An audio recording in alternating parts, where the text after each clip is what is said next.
Hello and a very warm welcome. My name's David Roth from WPP, and it's an absolute pleasure to welcome you to Follow the Sun, 24 hours of broadcasting right across the world to celebrate the launch of the WPP BAV Best Country Study for 2021, done in conjunction with US News and the Wharton Business School. It's a pleasure to have you join us for this section. Of course, this broadcast is going to be right across the world. We're starting in Australia and New Zealand, and we'll be ending at the end of the 24-hour period in the USA. Well, we've got an absolutely packed broadcast today, and I'd like to start off by introducing Mike Sussman from BAV. Mike has been the brainchild behind the Best Country Studies for many years, and there's nobody better to put the Best Country Study into context. Over to you, Mike. Thank you, David. We're really excited about the launch of the 2021 Best Countries study. It's the most comprehensive study of the power of nation brands. We've been doing this for 6 years, covering countries that represent 95% of the global GDP and about 75% of the world's population. So an amazing coverage. This year, we're looking at 78 countries. We spoke to over 17,000 business decision makers, citizens, and elites around the world. And we've ranked countries on a battery of metrics, including 26 key rankings that we'll talk about throughout this report and throughout the app. One thing we've seen over time is the shifting impact of soft power. It's becoming more and more important to driving the power of a country, while hard power, like banks and tanks, as we call it, the more traditional power, is becoming less impactful on the success of a nation. When we think about the power of a nation, we think about 10 key dimensions, and you can look at each of these ranks and how a country does on these things, from entrepreneurship to cultural influence to quality of life. We've introduced 2 new ones that are becoming more and more important today in these changing dynamics of culture. One of those is how purposeful, how socially purposeful is a nation. And the second is how agile is a nation, how responsive it is to things, particularly during a COVID era. And both of those dimensions are extremely important in driving the GDP and the success of a nation. Agile nations are seen as 3 times more likely to be a better job market. They're rated 3.2 times more likely as being economically influential. They are more connected to the rest of the world. So agile nations are doing something to resonate with people globally. Really important to mention, and it's the biggest driver now of GDP. And that's something that the nations need to be more and more of today. So when you think about agility, the top nations around the world this year are USA, number 1 in terms of being an agile country, followed by Australia, and in 3rd place is Canada.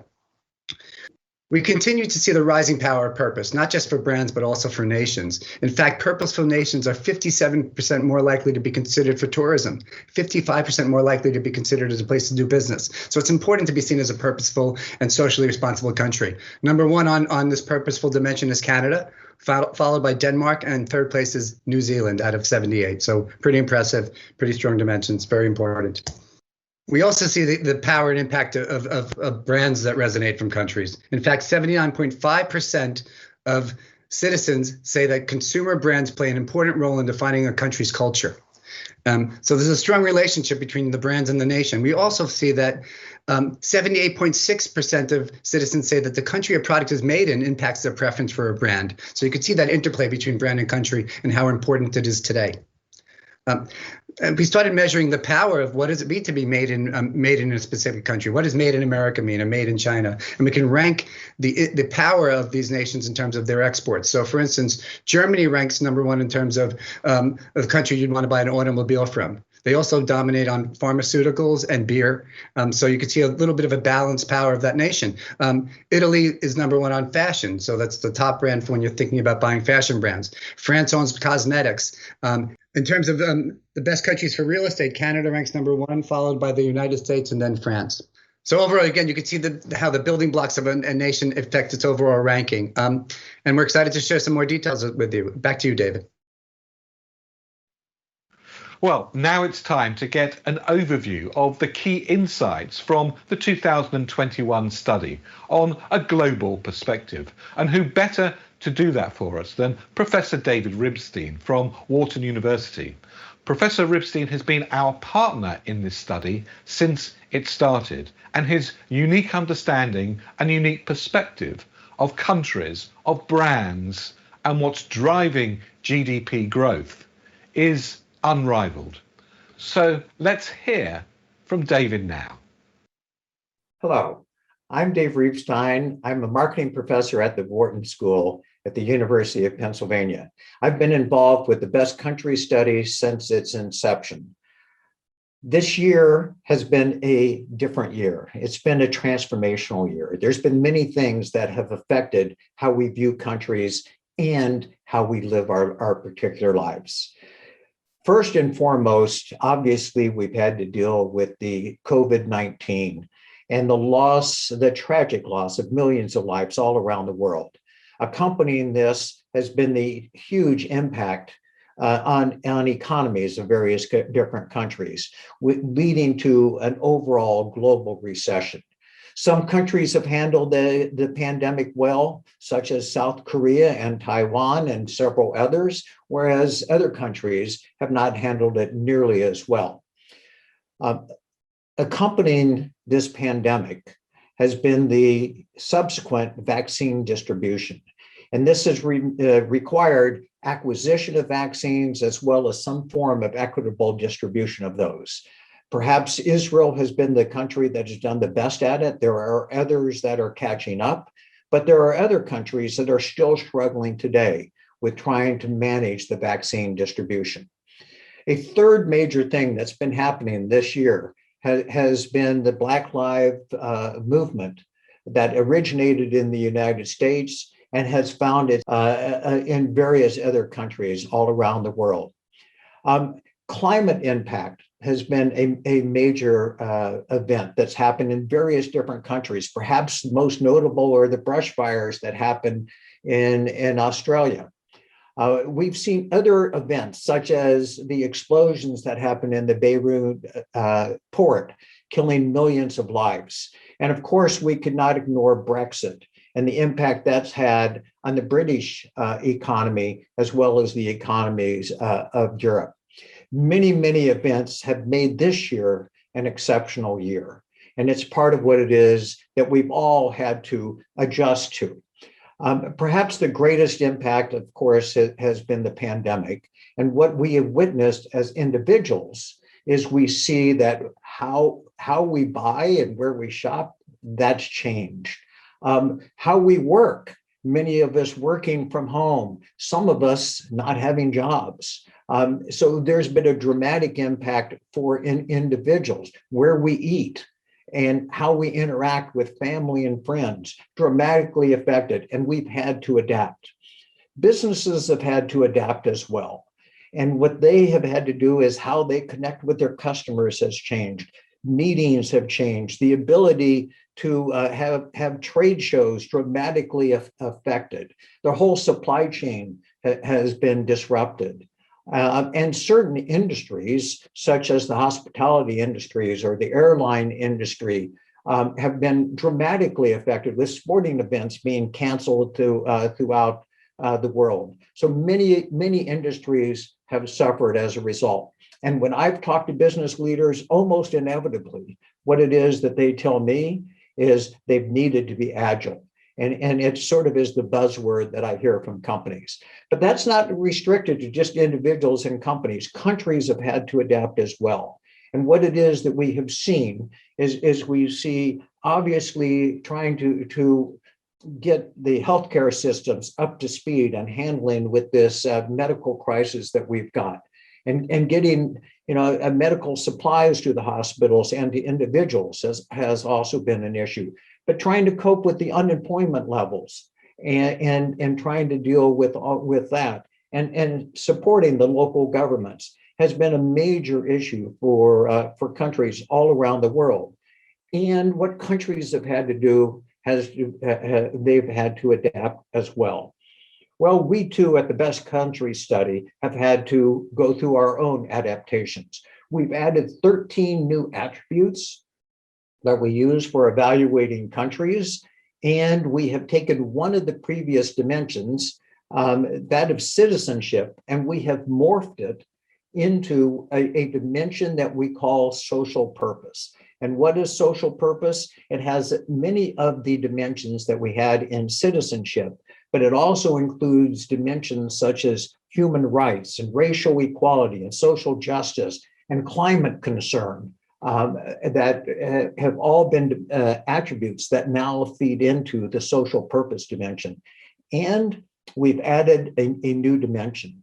And this new dimension, this new overall factor is one of course, agility. And what is it that we have feeding into agility? Our perceptions of countries in terms of their adaptability and in terms of responsiveness and how progressive they are and how modern they happen to be and how dynamic they are, all feed into this agility dimension.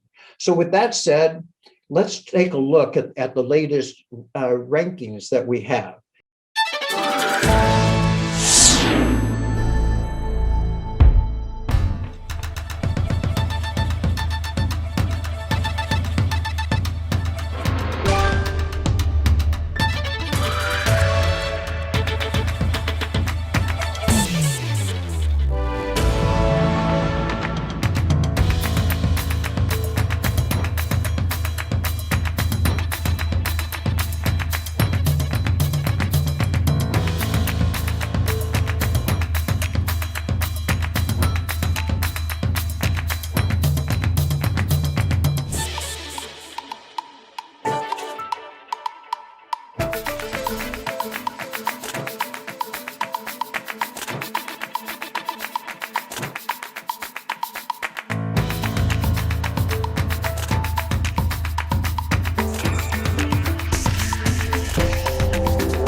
Günaydın Umut. WPP'nin bir evi grup ile işbirliğinde gerçekleştireceği Follow the Sun etkinliğine hoş geldin. Seni aramızda görmek çok güzel.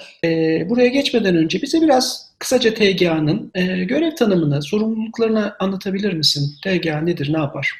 Tabii. Türkiye Turizm Tanıtma ve Geliştirme Ajansı, senin de söylediğin gibi biz kısaca TGA diyoruz. Sizinle birlikte hazırladığımız logosu ve marka kimliği de bu yönde. O yüzden konuşmanın genelinde bundan sonra hep TGA diye geçeceğim üzerinden. TGA 2020 yılının 1 Ocağı itibariyle aktif olarak faaliyetine başlayan ve Türkiye'nin turizm alanında hem ulusal hem de uluslararası marka stratejilerini belirleyip aksiyonlarını tanımlayan ve buna ilişkin bütün iletişim çalışmalarını yürütmekle görevli olan bir kurum. Amacı Türkiye'nin hem iç ve hem dış turizmde turizm ürünlerini geliştirip daha çok turisti yurt dışından ağırlamak, yurt içerisinde turizm hareketini daha yüksek hale getirmek ve bu vesileyle de turizm gelirlerini arttırmak. Bu buranın temel fonksiyonu. Türkiye'de özel bir kanunla kurulmuş bir şirket TGA. Kültür ve Turizm Bakanlığı himayesinde kurulmuş bir şirket. Fakat öte yandan da burası özel bir şirket. Yani bir kamu kurumu değil.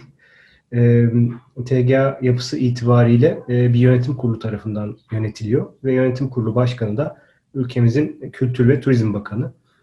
Bakanlık birkaç kişiyle yönetim kurulunda temsil hakkına sahip.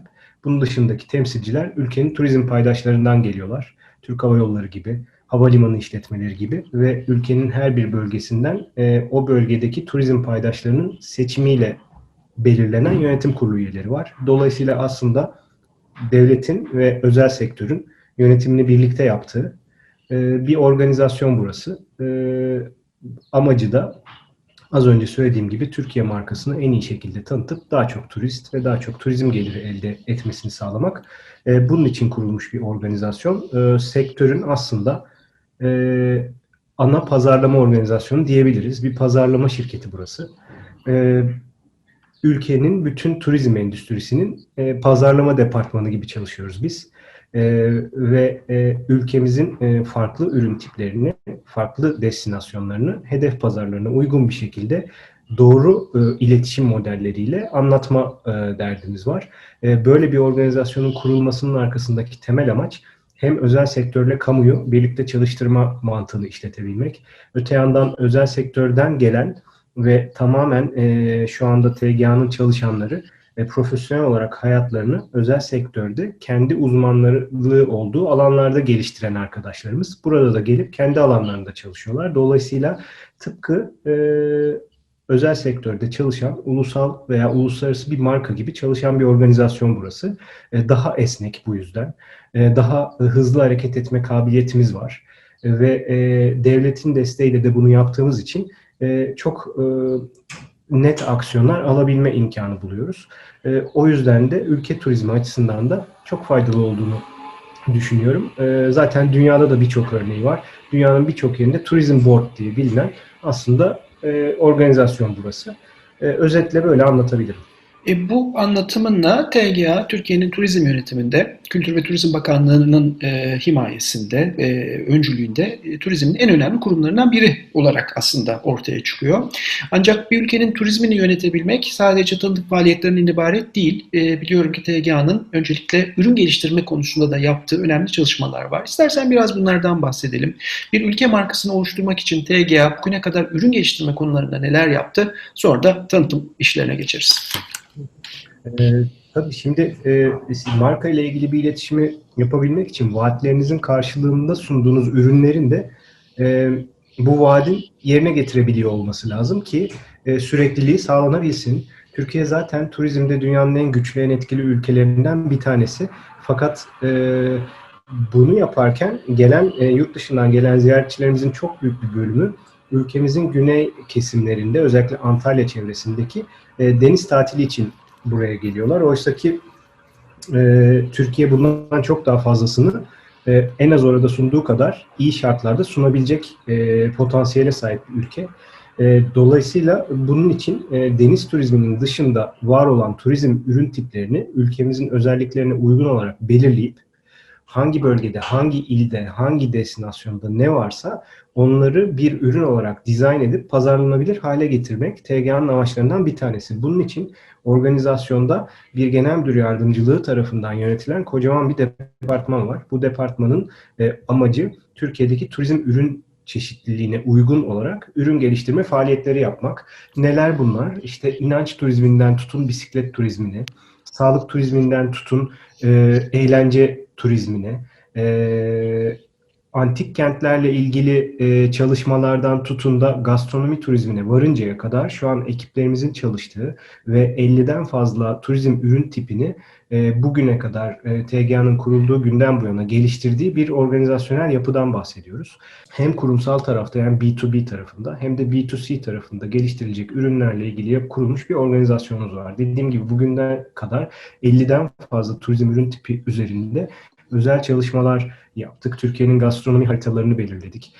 İşte Türkiye'nin inanç rotalarını belirledik. Bu rotalara uygun kalınacak destinasyonlarla ilgili çalışmalar yaptı arkadaşlarımız. Türkiye birçok dinin tarihi pozisyonu nedeniyle birçok dinin topraklarında önemli değerlerini barındıran, önemli ibadethanelerini barındıran, on binlerce yıldan, son 10 bin yıldan bu yana kadar yerleşimleri, medeniyetlerin yaşadığı yerleri, inanç noktalarını, eğlenceyle ilgili noktaları barındıran, olağanüstü zenginliklere sahip bir ülke. Bunları antik kentlerden kiliselere, camilere varıncaya kadar geniş bir yelpazede sınırlayabiliriz. Bunların hepsinin sınıflandırılmasının yapılıp bulundukları destinasyonla birlikte nasıl çalışır, giden insanlar nerede kalır, nerede konaklar, ne yer, gittiklerinde bu tesisler turizm ürünü olarak ne kadar hazırlar gibi çalışmaların içerisine girip arkadaşlarımız rotaları belirliyorlar. Bunlara uygun ulaşım opsiyonlarını da değerlendirerek buraya gelen yerli ya da yabancı bir ziyaretçinin deneyimini nasıl tasarlarız ona çalışıyorlar lokal paydaşlarla birlikte. Bu dönemde teşekkür ederiz. Senin de söylediğin gibi çok güzel kampanyalara imza attık. Öncü kampanyalara imza attık. Bu kampanyaların kreatif taraftaki, arka planındaki ana beyin olan Bukit ve İstanbul'un Executive Kreatif Direktörü Selim Ünlüsoy'a da bir söz vermek istiyorum. O da biraz bu işlerin arka planını, stratejisini anlatsın bize. Arkasından tekrar Umut sana döneceğiz. Hey everyone, this is Selim Ünlüsoy. I am the ECD of Ogilvy Istanbul. Now, we've been going through some hectic times as a global community. As Team Turkey, the collective responsible for the tourism brand of Turkey, we wanted to give our worldwide audience a piece of work that provides the calm that is very much needed in our lives right now. Colors take up more subconscious space than we think in our minds. Colors are a part of our feelings, decisions, and desires. Every color indeed has its unique energy, and each evokes us with a very different feeling. Scientific research suggests that even 30 minutes of exposure to the color blue, for example, can help in reducing stress and anxiety. Well, for a country that is surrounded by 4 beautiful seas, and literally giving the name for a unique shade of blue called turquoise, Turkey is certainly one of the best places on earth to find countless shades of blue. Uniting the sea and the sky, the blue calms us with its tranquility when we surrender ourselves to it, while we feel a glow of love and peace in the depth of the blue. So, we created a 30-minute-long therapy session featuring the best soul-soothing blue corners of Turkey. A bespoke relaxing music composed by the Turkish artist Mercan Dede, tuned specially in healing 432 Hz. This accompanies the visuals. I'd like to congratulate my whole Team Turkey for this beautiful piece of work. Now, without further ado, take a deep breath, my friends. This is Turkish therapy.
Çok çok teşekkürler sevgili Umut Kutlu, Türkiye Turizm Tanıtım ve Geliştirme Ajansı'nın pazarlamadan sorumlu genel müdür yardımcısıyla beraberdik. Çok teşekkür ederiz vaktin için. İyi bir sezon diliyoruz. Görüşmek üzere. Çok teşekkürler, sevgiler. Hoşçakalın.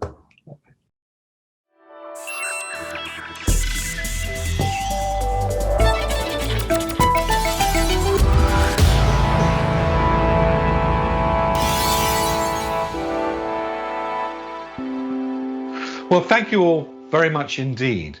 To celebrate this very special launch, we've created a very special app. It's a virtual reality experience where you can literally visit every single country that's featured in the 2021 study. Well, you can get it on your desktop, your laptop, your tablet, your mobile phone. All you need to do is just download it from the URL that's on the screen here. Enjoy, explore. It's full of interest and insights, and we'll be refreshing the content frequently over the course of the next few months. So please do go back frequently.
Earlier, I talked about the significance of countries being seen as brands.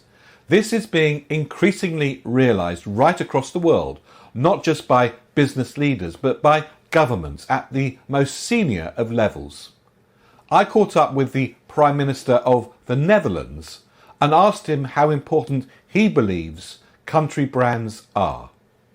Mr. Prime Minister, what contribution do you think that retailing makes to the economy and society in general? So many. I mean, it is the biggest employer in the Netherlands. 900,000 people are somehow connected to the retail sector, so it is huge in its economic impact. That means that many people, in many cases young people, start their working life experiences in the retail sector. It is also a place where you can learn how to be more entrepreneurial and how to start your own business. It is a sector in our economy which is very much focused on innovation and disruptive innovation. It is very much connected to the modern economy, to the internet, to online shopping.